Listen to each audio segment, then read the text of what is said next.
Welcome back to the Enchanted Library. I'm so glad you've stopped in today. Here's what's waiting for you this week. A few fascinating moments from history, a fun day you might want to celebrate, a poem pulled from our shelves, and a simple idea to take with you into the world around you. Let's begin. In the history books this week, on June 23, 1868, Christopher Latham Sholes received a patent for an early typewriter. Before this, writing was done entirely by hand. The typewriter made writing faster, more consistent, and easier to share with others. It also introduced something that we still use today, the QWERTY keyboard layout. Now, even though technology has changed, the way we arrange letters on a keyboard has stayed very much the same. It's interesting to think that something created so long ago is still part of everyday life now, from computers to phones to gaming consoles. Sometimes one invention continues to shape the way people work and communicate for generations. Also this week, we are just coming out of the summer solstice, which took place on June 21st. The solstice marks that longest day of the year in the Northern Hemisphere. For many people throughout history, this moment has been worth noticing and celebrating. Longer days, more light, and probably more time outdoors. Now, even though the solstice itself has just passed, this week still carries that feeling of long evenings and extended daylight. You might notice it at the end of the day, how the light lingers just a little bit longer than usual. Are you going to bed before the sun has this week? On June 25th, 1876, the Battle of the Little Bighorn took place. It was a significant and complex moment in American history, involving Native American tribes and U.S. forces. Events like this remind us that history is not always simple. It is made up of many perspectives, many experiences, and many stories. Understanding history often means taking the time to learn carefully and to listen to more than one side of a story. And finally, on June 26, 1870, the first section of the Atlantic City Boardwalk opened in New Jersey. It was originally built to help keep sand out of nearby buildings. But over time, it has become something more, a place where people could walk, gather, and spend time together. What started as a practical solution became a shared space. Do you have a space like this in your city or your community where people gather together, maybe just to visit or walk, or maybe hear a concert? You know, sometimes the things we build for one purpose grow into something entirely different. Right, let's find some fun moments to celebrate. This month, June, is recognized as the Great Outdoors Month. It's a time set aside to encourage people to spend time outside, exploring, walking, playing, or just simply being present. You don't need a special destination.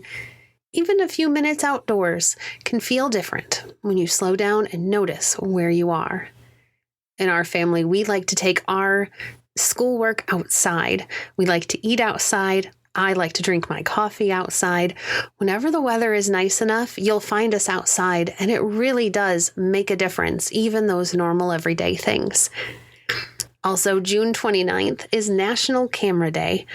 Cameras allow us to capture moments, saving something so we can return to it later. Now we have instant cameras on our phones and on our tablets. Back in the day, you had to wait for your pictures to be developed, either in the mail or in a store, and then come back to you days or weeks later.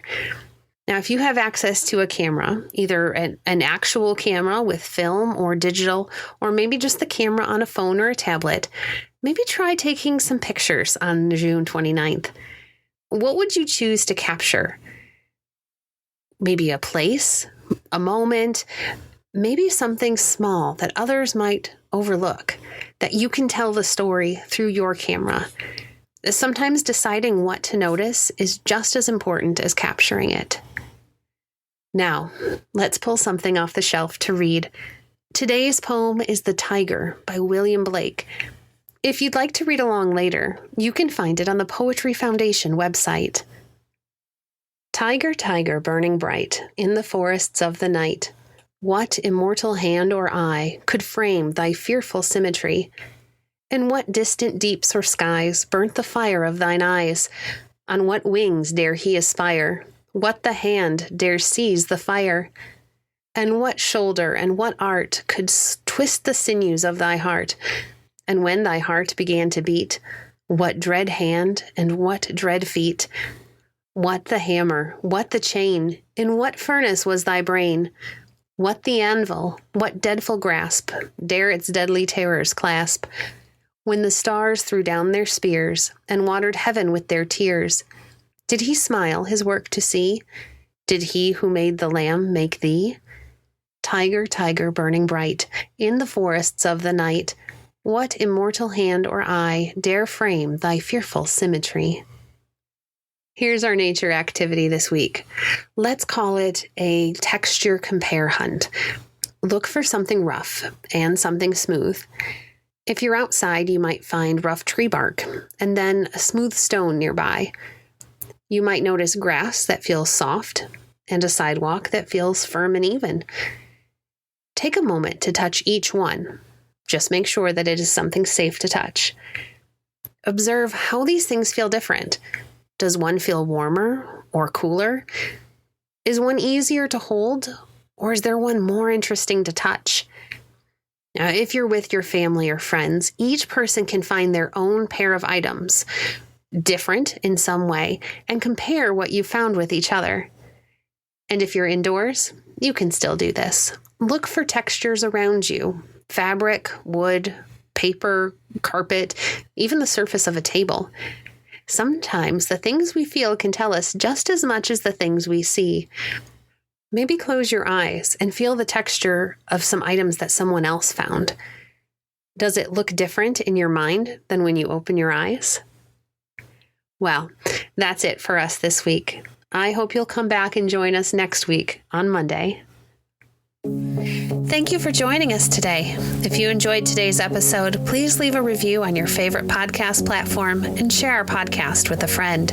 Stay connected by following us on Facebook at facebook.com/Enchanted Library.